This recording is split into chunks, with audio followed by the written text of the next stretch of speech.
centre 4mm sliding door. You've got the 1000mm, so 1 metre across. I'm going to talk you through the installation.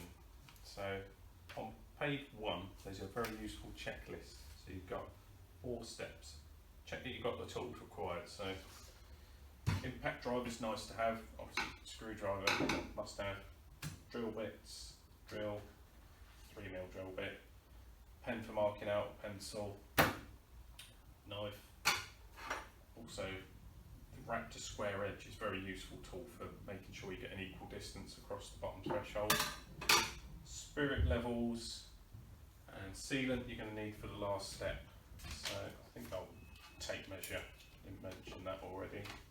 So once you're satisfied you've got all the tools, or before I do move on, also a second person, that's very recommended for these typical installations of shower enclosures, just to reduce any risk of damage to the property, or worse still, yourself or anybody else in the vicinity.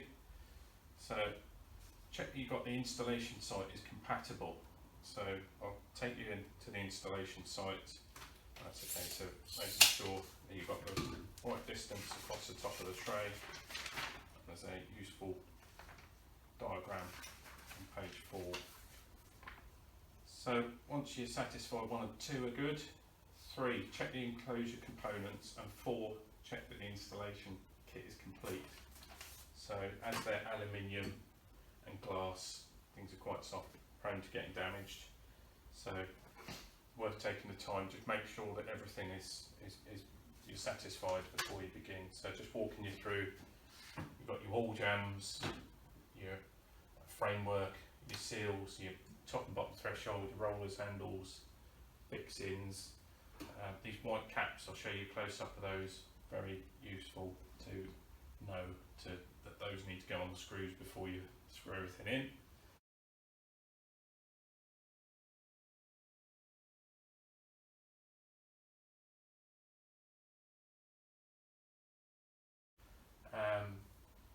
And what I will say is that the wall fixings, so the wall fixings is designed for solid walls. So if you're going into any other type of medium, make sure you go to the hardware store and get some recommendations of what wall fixings are going to be suitable for your application.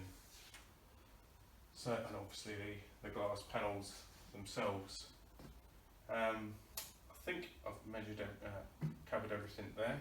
So what we'll do, just to say that there's a box contents there so you can tick things off, very helpful for step 3 and 4. And yeah, so join me in the next step where we'll check the compatibility with the tape measure across the shower tray.